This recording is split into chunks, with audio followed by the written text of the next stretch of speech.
Should you and your school district delete your Twitter, X, and Facebook accounts? That is the topic for today. Ready or not, here they come. Be sure to visit schoolstatus.com, peachjar.com, nickelstrategies.com, and smore.com. Advocating for public education, sharing our stories, and celebrating our schools, students, and staff. From crisis communications to media relations, social media, and everything in between, we're here to give you the best strategies, tools, and techniques to help you help your community. Welcome to the School PR Podcast, brought to you by Peach Jar, School Status, Nickel Strategies, and S'more. Love 'em or leave 'em. Here's your hosts, Matthew Jennings and Ryan Ferran. All right. Another special guest host today to welcome into the podcast. He is been on the podcast a few times. He's the man. Ian Hannigan, what's up, my brother? You know, it's really weird. Until you get in here and do this, you don't realize that you have an actual Rush tribute band and a live announcer. Like, I don't know what your overhead is, but this is crazy. It's huge. Big overhead. Huge. I'm going broke trying to afford that. And then Matthews, gosh, he just has so many demands all the time. He needs this, he needs that. Adjust the schedule. Particular fruit in the green room, and a lot of stuff. I mean, it is what it is. You know, if you want me, you're gonna have to pay the price. So here we are. Ian, was the limo okay that we sent to you today? Was that all right? Or I got some notes, but I can tell you offline. Send me those later.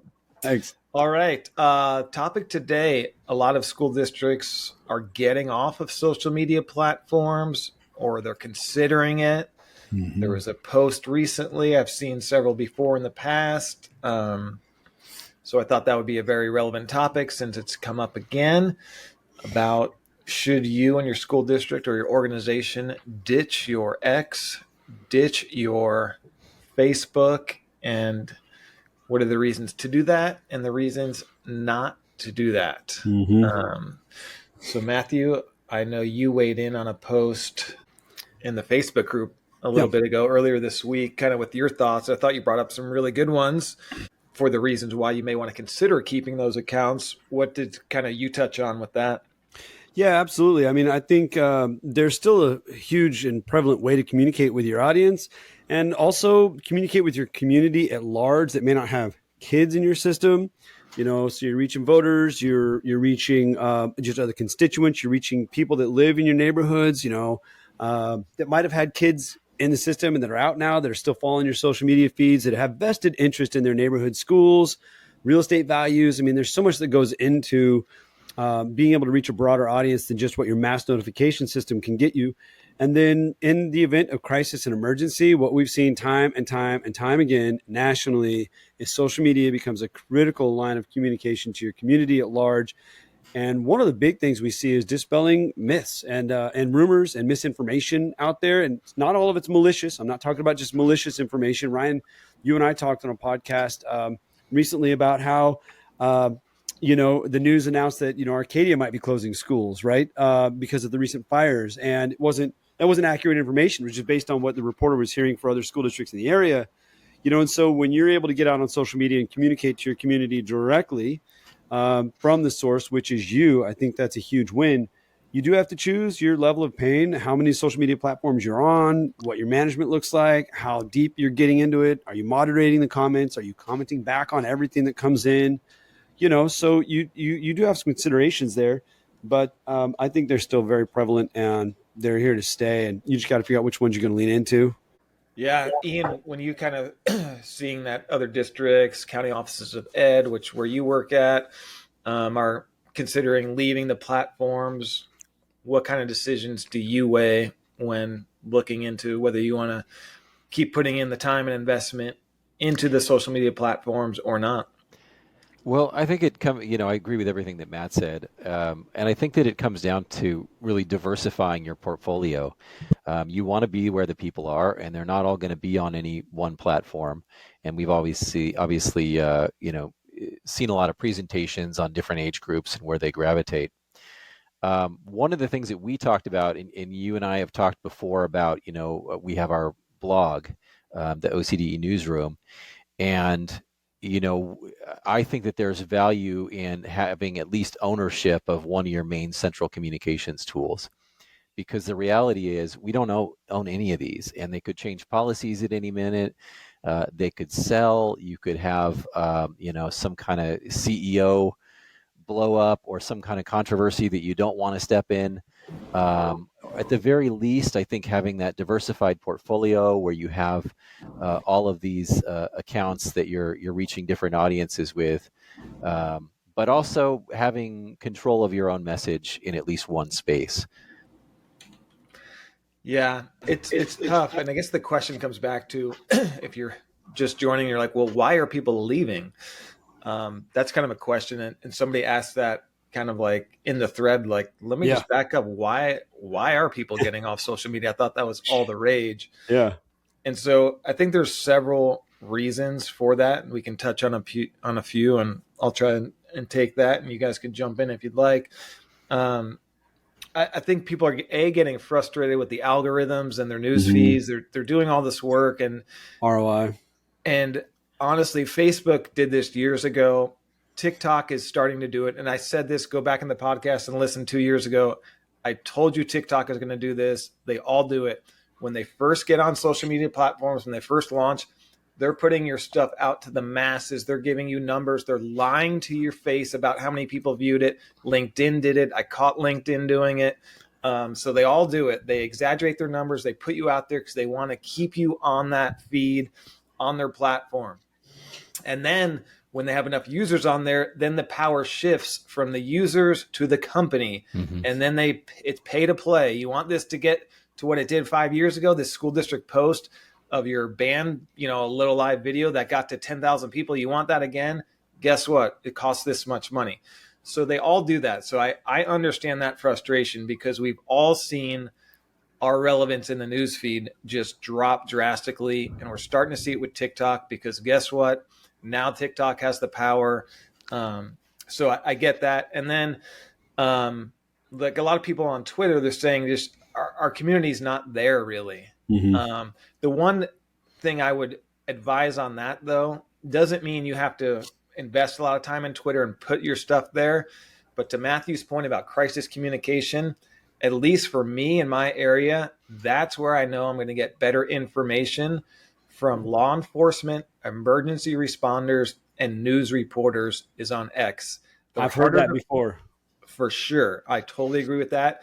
They're harder to find on Facebook. They don't communicate as much on Facebook, especially journalists. So for me, and we just had crazy wildfires and windstorm in Southern California, I was using X. Ryan, are you guys on TikTok in Arcadia? Yeah. Can you tell us about, I guess, what decision went behind that, what considerations, and what kind of impact it's had? So great question. A couple years ago, one of my interns is like, oh, we should get a TikTok for a school district. I was like, I don't really think so. And she's like, well, let me make an argument. I'll put together a presentation about why we should get on TikTok. And I said, okay, done. If you want to put in the research. And so it was Vanya who did an amazing job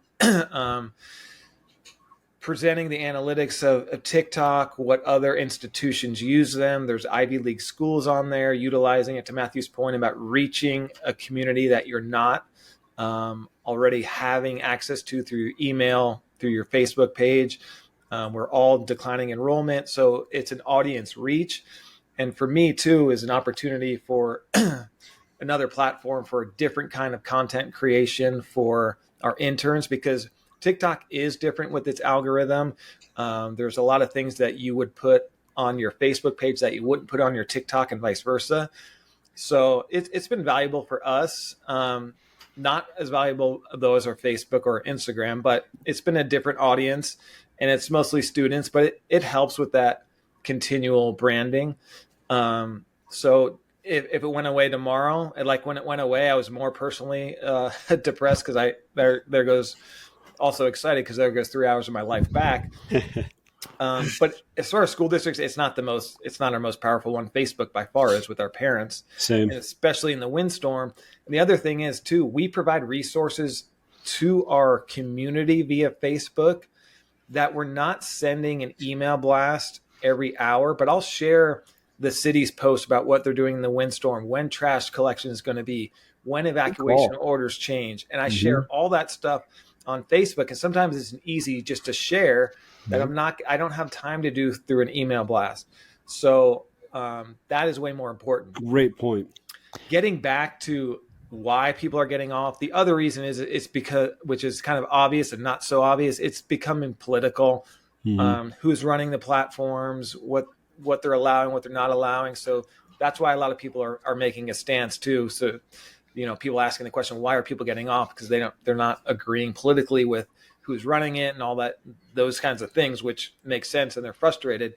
But for us, TikTok, it's been okay. But Facebook, to Matthew's point, and X, I understand people with X. We used to do a lot more Twitter trainings and stuff like that with our new staff, and we would have Twitter chats and live chats. We do way less of that now.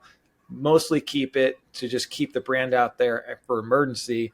But to get rid of Facebook, I would think twice before doing that for sure, because that's a connection that most you really utilize. And the other thing Matthew and I talked about in a previous podcast was if our power goes out or our email service goes out, our parents, and we tell them, go to our Facebook page, because that's where we can still likely communicate, because their servers will be up. Ours may be burned down at a school. So it is a critical backup for us in emergency communications. Totally Facebook is a really interesting one. We were just talking about this. I mean, it feels like for 8 years we've been saying that is the platform that older parents are on, and it's giving way, and there's a new generation, and they gravitate towards this, and yet here we are. It's still the dominant platform for Facebook, parents. And I haven't dived too deep into the research, but it makes me wonder: do parents, as they get older, move over to Facebook, or are we just still waiting to see some shift where all of a sudden the dominant platform is Insta or TikTok? I think based on the research I've watched on the Pew website, pewresearch.com, I think it seems like it'll eventually age out more and more and more. The younger parents coming in using the more youthful platforms, so to speak, or whatever, that still think Facebook is icky. I think it will kind of continue to age out, but even then, it's relevant. And at that point, you would have had this Facebook account for what, like 10, 15, 20 years in some cases. I mean, imagine all the people you'd cut out of the communication if you just got rid of it, because maybe Insta was more prevalent, right? Like maybe one day we're talking about Facebook like we're talking about X right now, or TikTok. It's not TikTok isn't the most prevalent platform in my district, right? But, the thing is that you're still connecting with your community at large, with voters, with people that care about your neighborhood schools, and all that audience that you've built over the years. And even if it isn't your most prevalent platform, I don't know, I think it's a critical connection. Remember why we study history, as to not repeat it. Remember 30 years ago when radio was supposed to be a dead medium? Remember 10 years ago when newspapers were going to be extinct and nobody was ever going to read a newspaper again? So yes, times are changing and there's more avenues, just like the media. Social media, same thing. It's in the name. So it's changing. There's different platforms to utilize, but it doesn't mean one is extinct. If I would have said 10 years ago that radio would still be around in 2025, you would have said you're crazy. Newspapers still around. They're all still relevant. They're just changing their model too, so they survive. We got on Weibo years ago because that was all the rage, especially for Asian social media. So we got on there and we quickly shifted because of a suggestion from an influential person in our community. So we did it, and we strategic abandonment. We tried it, but it didn't work. ROI was bad, so we got off of it. But if we keep switching whenever the wind blows a little bit, you got to understand there's marketing and a lot of money behind these messages. Oh, this is the one to go to. There's still years of proven foundational success with some of these radio, newspaper, Facebook, and Instagram, and even X. So I would just weigh those decisions before you go and delete an account. And you can be less active. You don't have to delete the account unless you want to make some kind of political statement of your own. Then you can delete it and say we don't believe in it. But I think those emergency communications thing, if you're in the middle of something, you may be sweating, wishing, regretting you didn't delete an account that maybe you're only lying to your community. Yeah, and I would say, Ryan, too, just really quick, you made a good point about political statement. Somebody had said that in the thread. I'd be real careful as a school district if you're going to stand on political statements. It's a real messy space. Well, our audiences is so large and diverse. Yep. As a school district, and so you do want to, like I said, be in multiple places and maintain that sort of agnostic view of the platforms that you're on. I think that the more you kind of pull out of one and move into other, it might signal, even if it's wrong, that you've kind of moved to a more political space. You mentioned X too, and going there for crisis communication, and that newspapers and we follow the Orange County Fire Authority is a really big presence locally here, but reporters are also on X and they use that a lot too. So I would say don't miss an opportunity there. If you have a pitch to make, you want to publicize something that you're hoping to get some coverage. Yeah, the other point you said too, going back to the political thing, and we don't want to make any political statements here, but when you do something like that, to your guys' point, is unless you're knowing that all of your demographic and all your community is one way, you do have people that are probably from different views. And so if you do that for one thing, school districts are meant for everybody. And that's what's great about public school districts, and why I'm a little more partial when our groups and the communities are, can we have private schools in or whatever? It's like, no, I kind of want to keep it to public schools, because public schools, what sets them apart is we're open to everyone. We don't care how much money you make, what race you are, what religion you are, and we try to keep that out of the conversation.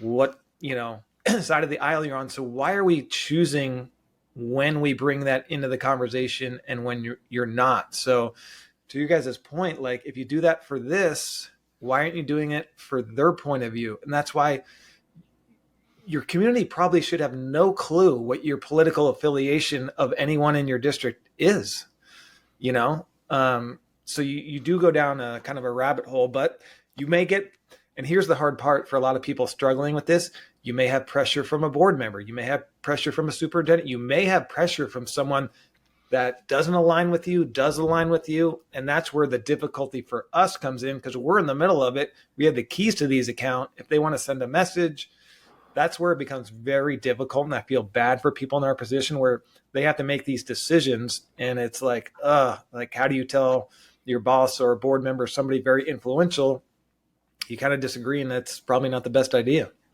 I think all really good points. And what I've seen is to sometimes maybe hasty moves to get off one platform based on one news cycle. And, once you make that, it's kind of a long walk back if you have to go back. I think as a public agency, like you said, that we are, I think positioned to not be political. We serve everybody.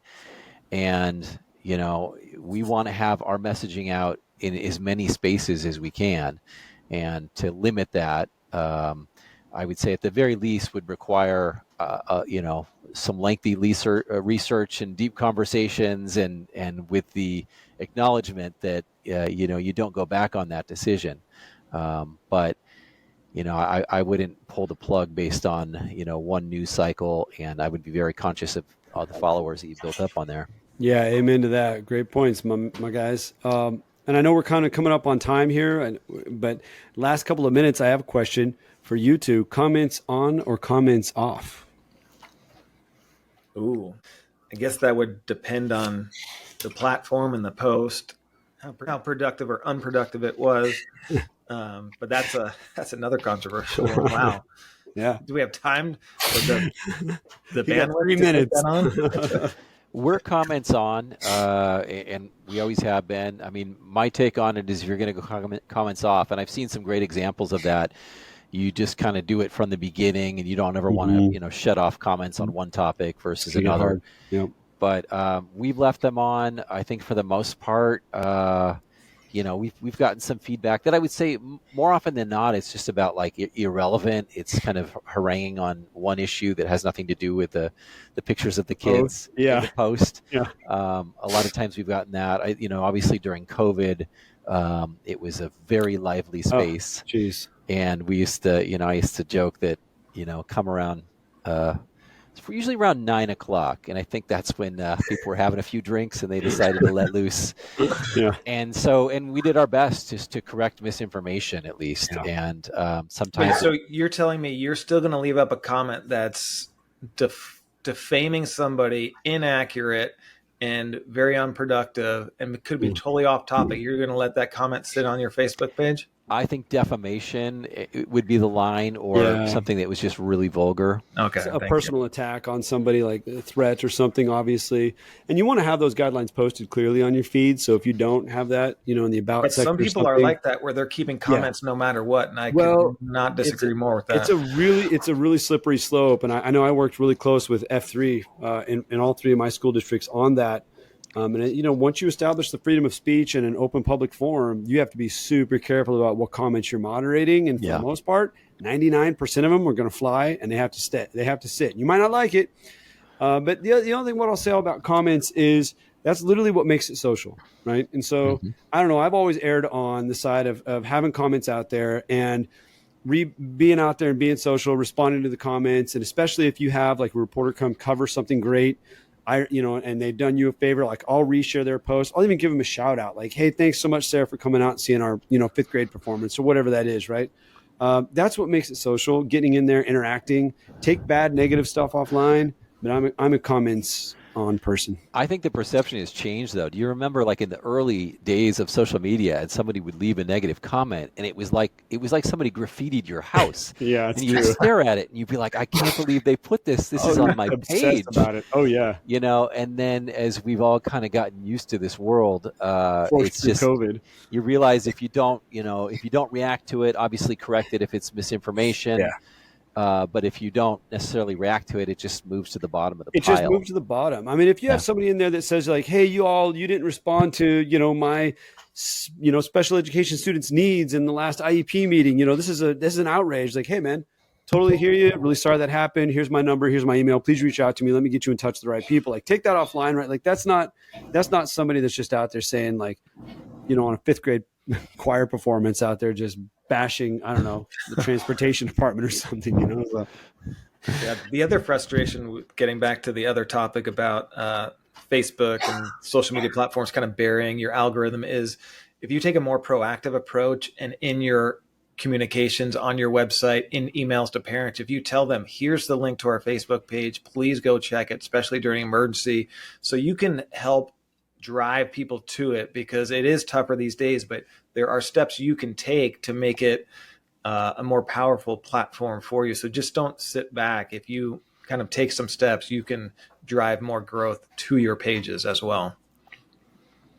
Yeah, shout out on our team. We have Vicky Nguyen and Maddie Gray, and they are our social media gurus and have done a great job driving engagement, especially on Instagram and Reels is where they've spent a lot of their efforts. Hey, this is not an employee of the month for OCDE. There's no shout outs. We're deleting that. Can we play what you said about them before we started recording too? Yeah, right. Is that allowed? Remember that, Matthew? Huge shout out to the OCDE team. Y'all are doing a great job over there. They make Ian look good. They must be amazing. They make Ian look good, right? Can we play a clip? Do we have time for a clip? All I do is hear how great Ian is, so they must be really good. It's always the people behind the people that do it. 100%.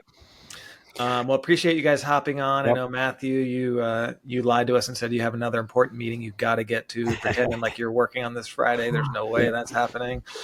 Ian, thanks for hopping on. As always, appreciate your insights, and most of what they say about how great you are is true. So we appreciate the knowledge, and we appreciate everyone for listening and being a part of the conversation. This was a good one today. It's not an easy one, so hopefully we gave you some insights, or maybe we just made your decision more difficult. Either way, we hoped it helped at least a little bit. Be sure to follow the School PR Podcast on Facebook, Instagram, and X, where you can find additional resources and highlights from the show. Please like, subscribe, and all the fun stuff. And most importantly, without our sponsors, this podcast doesn't exist. Please visit schoolstatus.com, peachjar.com, nickelstrategies.com, and smore.com. Until next time, keep learning, inspiring, and making a difference. Thanks so much for your support of the School PR Podcast.